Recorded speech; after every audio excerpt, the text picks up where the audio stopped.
We will start reading Commandment 2 from Basic Writings of Sri Ramchandra. Begin your puja with a prayer for spiritual elevation with a heart full of love and devotion. Prayer is the sign of devotion. It shows that we have established our relationship with the Holy Divine. When the idea of divine mastership is established, our position turns into that of serf. Now, service is the only concern of the serf. Take, for example, the case of Bharat. He never allowed his heart to be contaminated with anything but the esteem, regard, and devoted worship of the Master. This example must be kept in view for maintaining the relationship, which is the true form of devotion. This relationship can also be called love. This is the connecting link between the Master and the serf from beginning to end.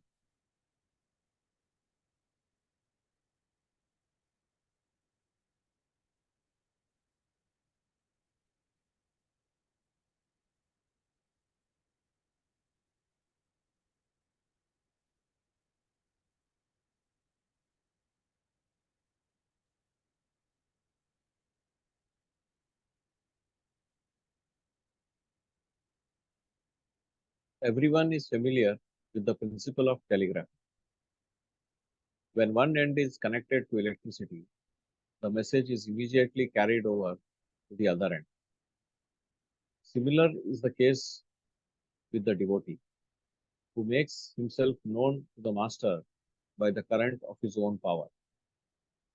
Now, by effect of devotion, that which is with the Master begins to flow towards the serf through the medium of the connecting link set up between the two.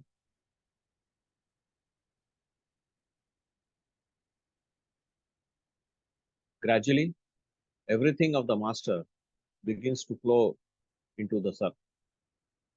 In the beginning, the devotee, servant, had only conveyed his own cognizance to the Master, but subsequently, by the effect of devotion, the Master began to adopt nearness to him, which went on developing till the thought of actual communication began to pervade within him. When communion starts, companionship follows. Divine revelations and nature's commands then begin to descend upon him, and the first phase of initiation thus comes into effect. Now, further on, it is mystery. One is speechless. Generally, people think that devotion makes us slaves. But here, the invertendo rule comes in again. Anyone who adopts this method reaches the ultimate. The human envision never extended so far, and the mystery remains sealed until now.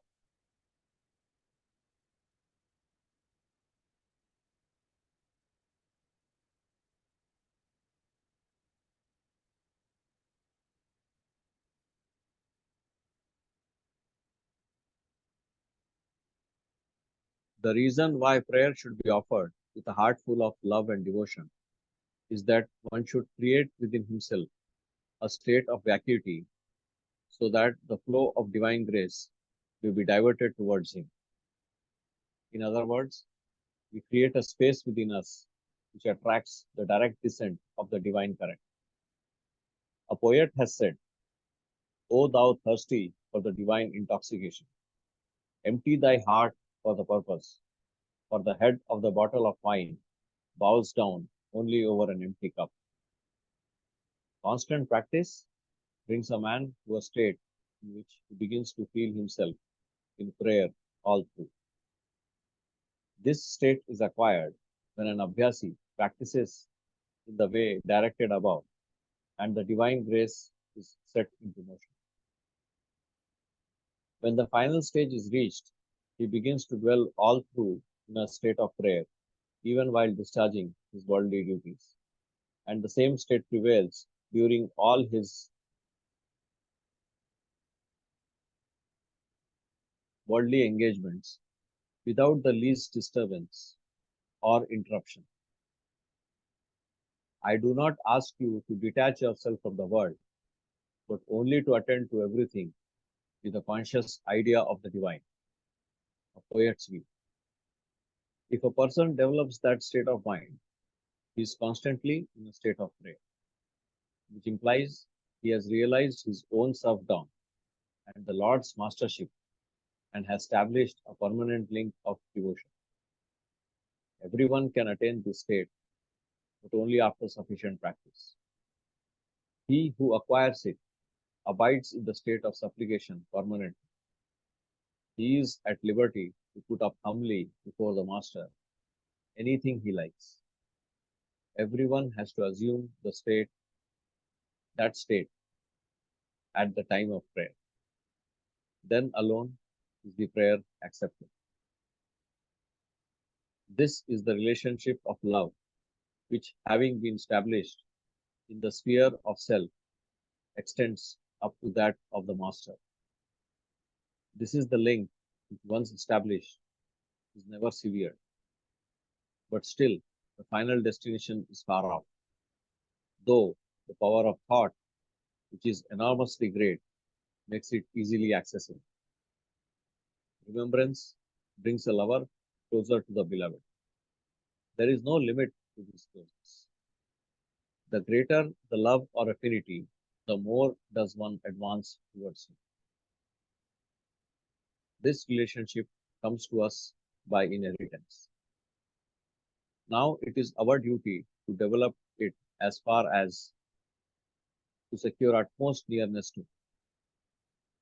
The state of prayer is that of a devotee, and it is strengthened by love and devotion. This constitutes the first step in the ladder which helps us to climb up to the ultimate. All stages or states of spiritual advancement are within it.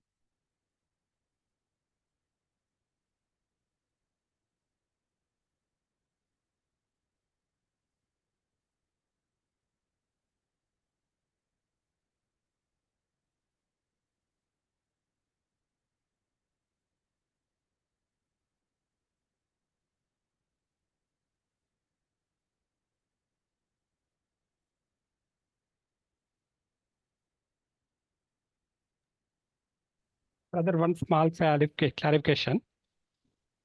Yes.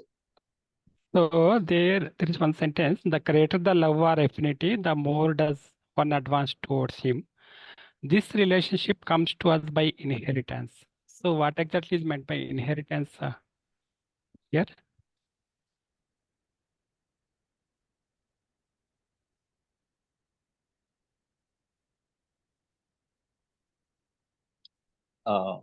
The way I understand is, this is not a love that we are trying to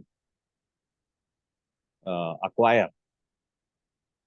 It is there with us. We were born out of divinity, right? Right. So that relationship already exists, the relationship of love. So we already own it. We are simply trying to reestablish it. Okay. Okay. It is not something that we are trying to Build new. Okay. build from scratch. Okay. Okay. Got it, brother. That is my understanding. Others wants to add anything. Yeah, it is already in the seed form in us. Only we have to nurture it. Correct. Okay. Okay. Thank you.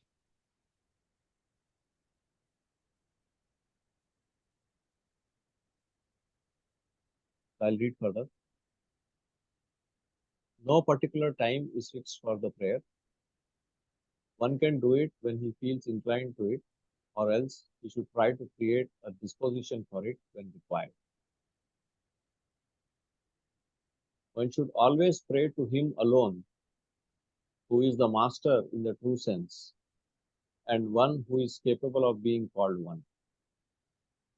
I do not think it proper to pray to the slaves, that is, to those powers which are subordinate to man and which are potentialized by him.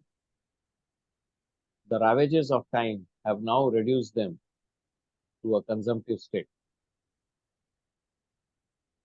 It is also sheer folly to pray to the great master for worldly gains, except in most special cases.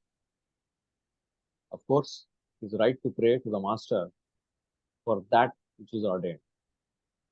This comes under the rule of true etiquette and signifies our acceptance of him as the master, entrusting to him our entire self.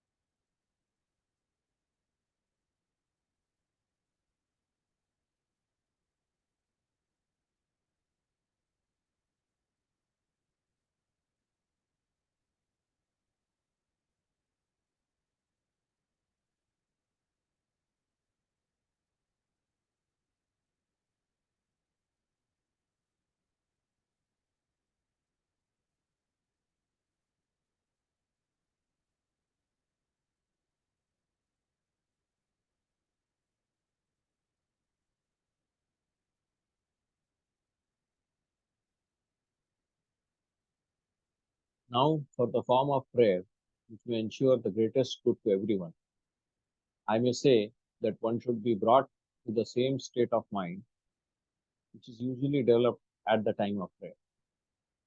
The feeling that he, as a true servant, approaches the great master in the humble capacity of an insignificant beggar must be engrossed upon his mind. He may put up everything before his master, resigning himself completely to his will. In other words, he may assume his real form after surrendering everything to the master. He should withdraw himself from all sides and turn completely towards him, losing all worldly charms. The remembrance of everything should merge into the remembrance of one, the ultimate, resounding all through in every particle of his being. This may be known as complete annihilation of self. If one develops in this state, in my view, he should be considered as an embodiment of prayer. Every thought of will, every thought of his will be synonymous with that of the master. He will never turn towards anything that is against the divine will. His mind will always be directed towards that which is the master's command.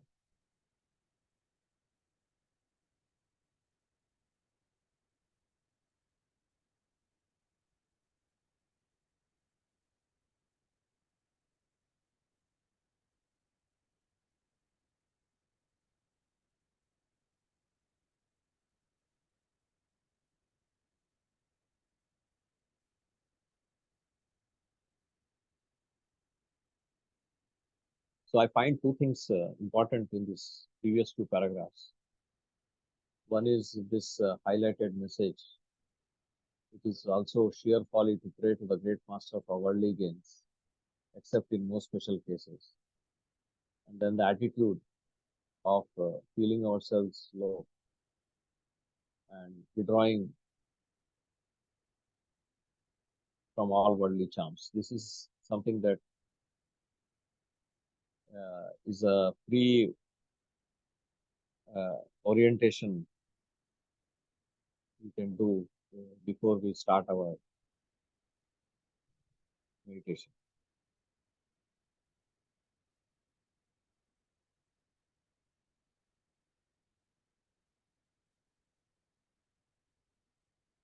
Till it matures into a condition which stays beyond the meditation.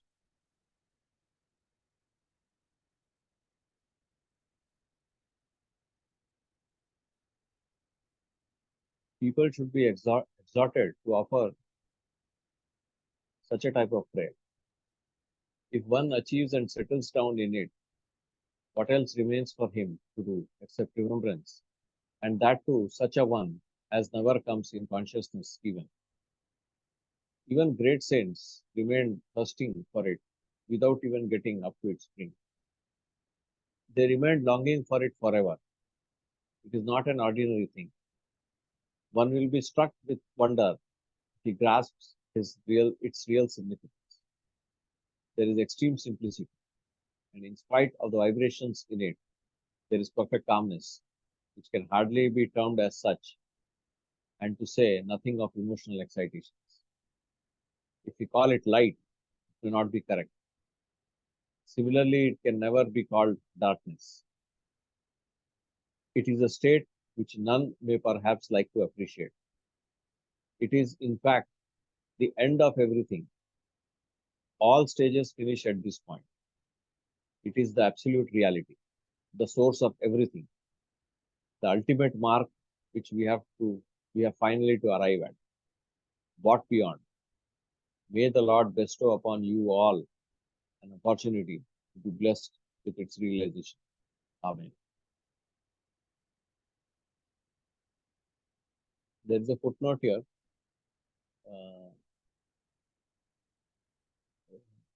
This darkness is given in the Urdu text. You can refer to Dus Usool and try to see what is explained there.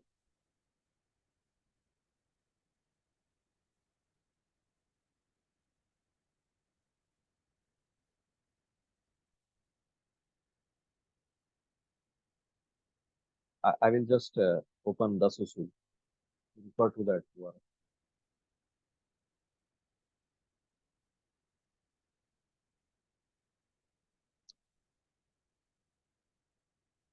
I am on page 30 of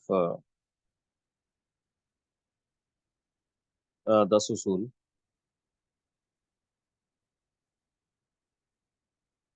I will read the relevant Urdu text. वहां पर बेइंतहा सादगी है, जिसमें भन्नाटा होते हुए भी ऐसा सुकून है जिसको सुकून भी नहीं कह सकते। तेजी और उठान थोड़ा तेजी और उठान तो दरकिनार उजाला कह लो, मगर क्या ये सही है? उजाला नहीं सही, अंधेरा कहो तो क्या सही हो जाएगा? हरगिज नहीं। अब वो क्या है वो हालत जो किसी को पसंद ना आएगी? वो क्या है जहां पर हर चीज का खात्मा होता है? उस जगह पर पहुंचना है जो सबका मबदा और असल है। हकीकत तो यही है। यहाँ पर जुमला मदारस खत्म होते हैं। इसके आगे मैं क्या कहूँ? ईश्वर वो वक्त लावे कि आप सब पर रोशन हो जावे। आमीन।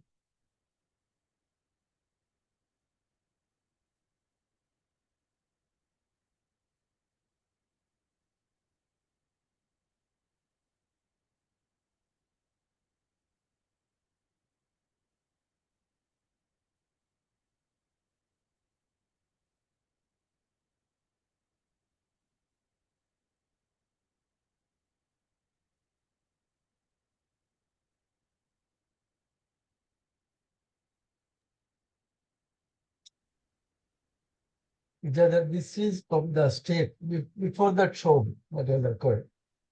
Right.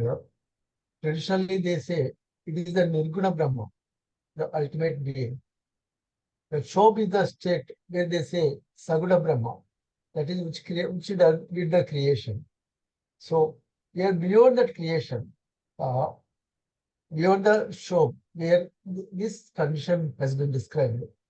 And that is the state of the center, that is the condition of the center. When Master says that he could get only a peep into that and was thrown out. So he is hoping that we all get an opportunity to bless its realization. So that's what that is the ultimate state. Yes. That is indescribable. He said it is not light, it is not darkness. You cannot say anything about it. Yes. It's beyond any comprehension. So, Yeah, and it is prayer that leads one to yeah. this state. So it's pray that we get a glimpse of it at least. And that is the condition where we all merge at the time of the Mahapralaya. Because the Correct. next cycle of the creation comes out. Yes.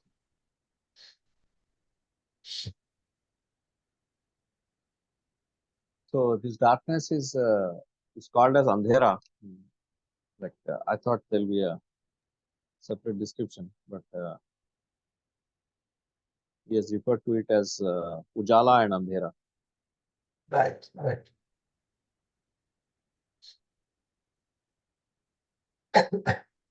And he also mentions in the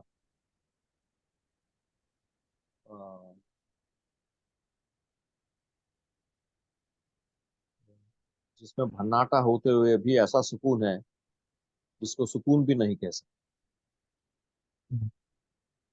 So sort of peace which cannot be called peace. It cannot be called peace also. It's that kind of a peace or calmness. So Yeah. that is what it is. Perfect calmness which can hardly be described, which can hardly be termed as such. So yeah, this is beyond comprehension from our current. Yeah, it's beyond comprehension. You cannot say it is calmness, you cannot say it is a vibration, or you cannot say it is a light or it is dark. Yeah. And he just says it is beyond comprehension.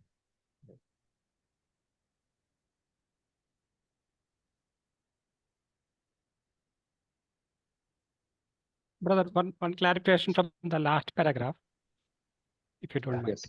Yeah. So Babuji says the feeling that he as a true servant approaches the great master in the humble capacity of an insignificant beggar, right? So this is basically the state of mind we should try to develop before while doing prayer before morning meditation. Is that correct? Yeah. So that's the attitude of yielding and submission. It should precede Okay. our prayer. He explains, right? Like this is essentially lowering ourselves, creating that vacuum in us, so that His grace flows in. Okay. Thank you. It should be our state all the time, but we start our practice. Yeah. So he says, right, I may say that one should be brought to the same state of mind which is developed at the time of prayer. Right. Okay. So we try. Okay, This is a brother, yeah. practice. I understand this as a practice. No, I thought somehow it's the bedtime prayer. That's why I was asking. So Bedtime prayer has a different attention, but this is to withdraw ourselves so that we can sit and wait in a yielding manner in morning meditation. So the attitude is the same, but bedtime prayer has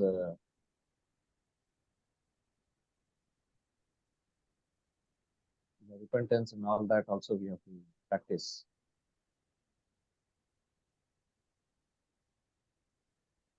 okay, brother.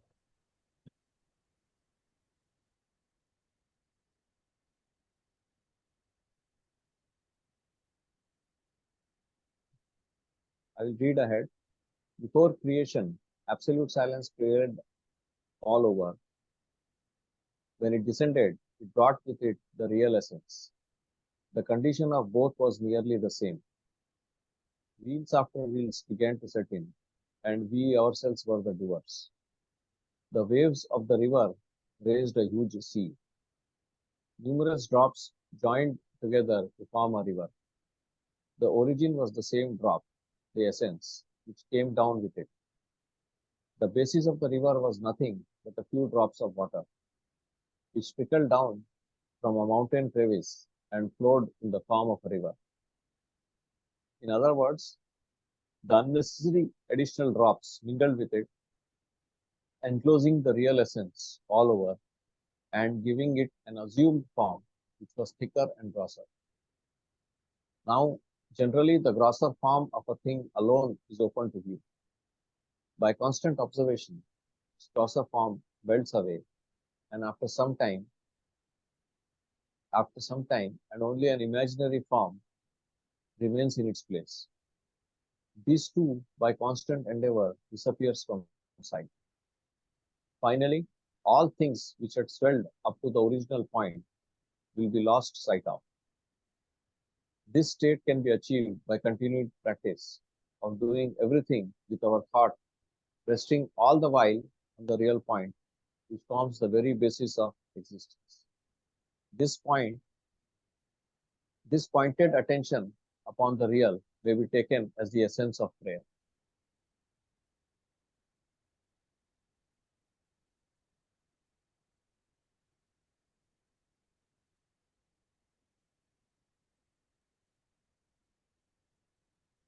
This is the starting point, and the removing of superfluities is the first step towards it. People may wonder why I have called it as the beginning. It is, in fact, a state of consciousness. Though consciousness is present at every step, yet this one is the higher and superior. I do not take up the subsequent states, for it would be very difficult to grasp them. And the final phase cannot even be conceived of in any way. It's a fairly big paragraph, so I will take a pause here.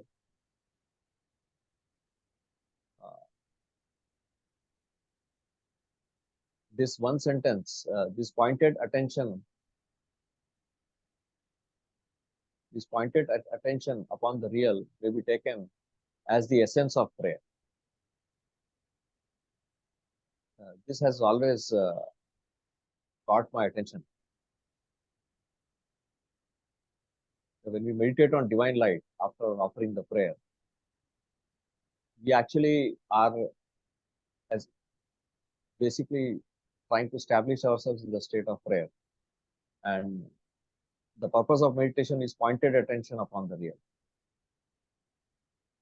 So prayer and meditation, I feel they, in the practical sense, they mean the same thing.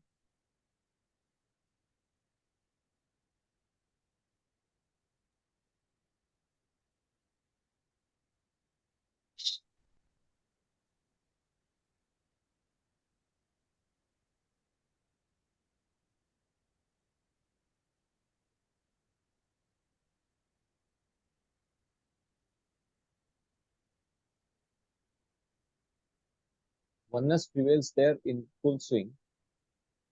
Prayer comes before this state is entered into. These three stages, or two and a half as one might say, because after that awareness is lost, may for the sake of understanding be taken as the entire space from the beginning to the end.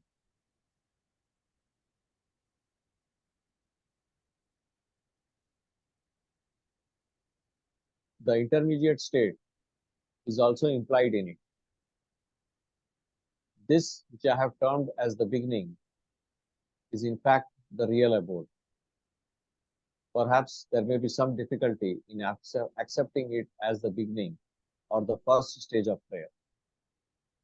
The idea is analogous with that of a child who starts learning the alphabet with a view to secure higher approaches, so that subsequently he may start tackling higher problems and deeper thoughts. That means the ideal was before him, though at the time he was entangled only in the structure of words and letters. This preliminary stage may appear to be a superfluity in comparison with its final phase. The first state exists in every man who starts prayer. But if the final point is in view, it will influence the grosser thing too. And by, he will attain a state where the main point alone will be before him, and he will have his stay on it. When this preliminary state is attained, one must then try to get it expanded.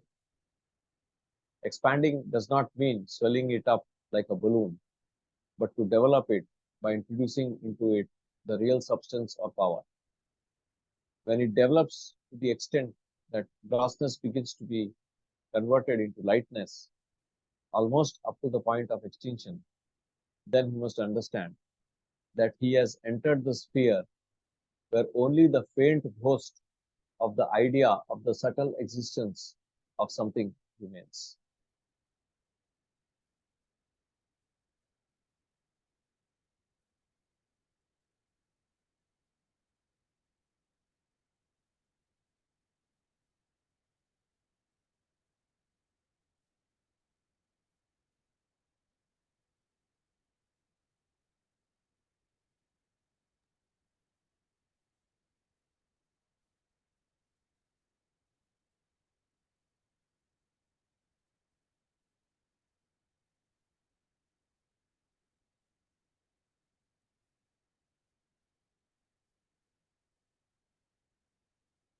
When we are doing the meditation, so many thoughts come. Slowly over a time during the meditation, the thoughts diminish and ultimately you may get a stage where there are no thoughts, and which we call a nothingness. But to perceive that nothingness, somebody is observing that nothingness. Who is that nothingness that is observing? That is the consciousness. The consciousness is nothing but you. In other words, the consciousness is the Brahman, and which we realize that we are that Brahman. That is the original ultimate state from which we have come. That is the one which is observing that nothingness ultimately. So that is the state we have to get into during our prayer or meditation. That's what probably I understood from this para. Each other? Yes. So one thing that I find it very useful here is when we start our sadhana, we utter the prayer mechanically, sort of. We don't get into the feeling. But we should still do it and make an attempt, because this is the first stage. An attempt to do the prayer is the first stage, and it's like learning those letters. So Babuji Maharaj here gives the idea is analogous with that of a child who starts learning the alphabet with a view to secure higher approaches, so that subsequently he may start tackling higher problems and deeper problems. So it doesn't matter that we cannot perceive the end state, but we should have that idea before us, that ideal, and then even what appears to be like a routine or a mechanical thing is actually not so. It will lead us further. So that is what I understand. Like this first state exists in every man who starts prayer, but if the final point is in view, it will influence the grosser thing too. And by he will attain a state where the main point alone will be before him, and he will have his stay on it. So this is, I feel, the how prayer leads us towards our goal.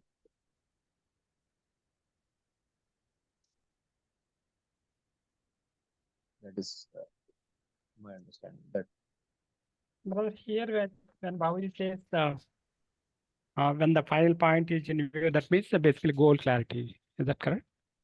yes, but the goal you may not be able to comprehend, right? Yeah. But it shouldn't matter. whether we comprehend, because anyway the end state is not comprehensible. It is not light, it is not darkness. So to know that there is divine light in the heart, or divinity in the heart, and that we are doing this practice for securing our oneness with it, that is enough goal clarity to start with. Okay. Experientially it will unfold, but you yield to this idea, and that the goal is to secure that oneness, and master is helping you. Okay. We lower ourselves. That is the initial stage of prayer. Okay. And slowly what happens is the goal alone will remain. Okay. That's what he says, right? And by and by he will attain a state where the main point alone will be before him, and he will have his stay on it. That is what he explains here in the previous paragraph. That it's interesting. If you read the last sentence again, when it develops to the extent that grossness begins to be converted into lightness, almost up to the point of extinction, then he must understand that he has entered the sphere where only the faint ghost of the idea is not the idea, it's the faint ghost of the idea of the subtle existence of something. We don't know what it is. We don't know the idea also. It is only a faint ghost of the idea of the subtle existence of something remains. That is the ultimate being. So that's why I said it is not comprehensible. Right. If there is no idea, there is no something, and there is no existence. So there is no idea of the existence. It is only a ghost of the idea. So it's very indescribable and incomprehensible. So that is the ultimate being, he says. That is the Nirguna Brahman, what our people say.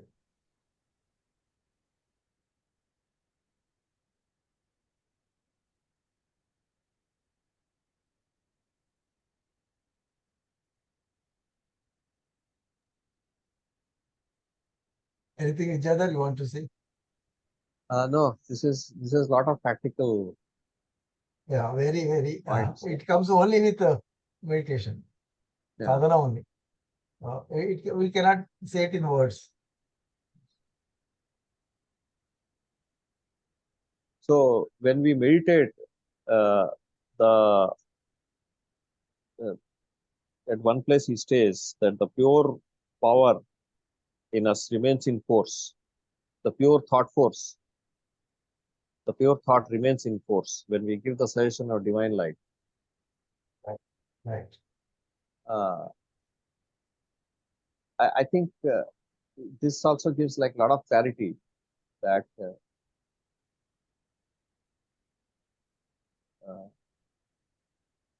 we should, like, why we should ignore the thoughts, and then meditation